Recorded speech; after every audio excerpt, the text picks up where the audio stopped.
아는 기자 법조팀 김지윤 기자 나왔습니다. 자, 이제 쭉 진행이 되면서 주요 증인들은 상당수 나온 것 같은데 더 남았습니까? 탄핵 이 변론이요?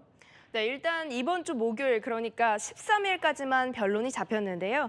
당장 이번 주에 끝날 거라고 확신하기는 어렵습니다. 대통령 측이 신청한 증인 채택 여부가 보류 상태거든요. 이 중에는 한덕수 국무총리도 포함이 돼 있습니다. 만약 재판부가 한 총리를 증인으로 채택을 하면요. 이르면 다음 주 화요일쯤 추가 기일이 잡힐 수 있고요. 이 일정을 감안하더라도 이르면 오는 20일에 대통령이 최후 변론을 할 가능성이 큽니다. 과거 사례를 보면요. 최후 변론에서 선고 날까지 열흘 정도 걸렸거든요. 3월 초면 결론이 나올 수 있다는 전망 나옵니다. 그래서 그런지 대통령이 오늘 더 적극적으로 좀 발언을 하는 모습이에요? 네, 맞습니다. 오늘 하루만 3차례 직접 발언에 나섰습니다. 특히 재판부가 검찰 조서를 증거로 쓰겠다고 한 부분에 대해서요.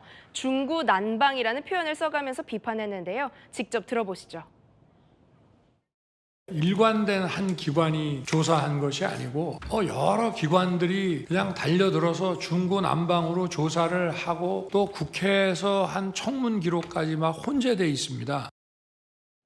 좀 더 자세히 뭐가 중구난방이란 거예요? 네, 검찰과 경찰 그리고 공수처의 조서들을 비교해 보면 상충이 되는 내용들이 많고 또 증인들의 헌재 증언 내용과도 다르다는 겁니다. 대통령이 특정 사례를 언급하지는 않았지만요. 경찰 조서에는 이재명 대표 위증교사 혐의 무죄를 선고한 판사의 체포 지시가 있었다 이런 진술이 있는데 검찰 조서에는 관련 내용이 없다는 게 대표적인 사례입니다. 지난주 헌재에서도 정치인 체포 지시 여부를 두고 증인들의 진술이 엇갈렸습니다. 여인영이 사용한 정확한 워딩이 체포조 맞습니까? 네. 체포 대상자라고 제가 확정적으로 말씀드린 바도 없고 그러한 용어 사용 자체도 자, 대통령이 오늘 국회 소추위원인 정청래 법사위원장과 처음으로 공방도 벌였다면서요? 네, 정청래 소추위원과 윤 대통령 탄핵 심판에서 마주보고 앉아 있었습니다. 서로의 말에 즉각 반박한 건 오늘이 처음이었습니다. 정청래 의원이 경고성이라면서 어떻게 옐로우 카드가 아닌 레드 카드보다 심한 수단을 쓰냐 이런 취지로 이야기를 하니까요. 윤 대통령은 답답하다는 듯이 허공을 보고 한숨을 쉬었는데요. 윤 대통령 상기된 표정으로요. 줄탄핵 예산 입법 폭거가 국회 권한이라면 비상계엄 선포도 헌법상 대통령의 권한이라고 맞받았습니다.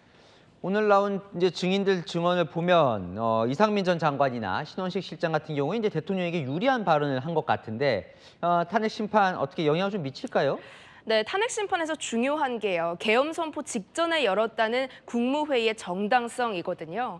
헌법 위반 없이 이 절차를 잘 지켰는지가 대통령 파면 여부를 가를 핵심 요소인데요. 이상민 전 행안부 장관은요. 당시 대부분의 국무위원들이 국무회의라고 인식했다라고 했잖아요. 하지만 일부 국무위원들은 그냥 회의지 국무회의라고 생각 안 했다. 이렇게 수사기관에서 진술을 했거든요.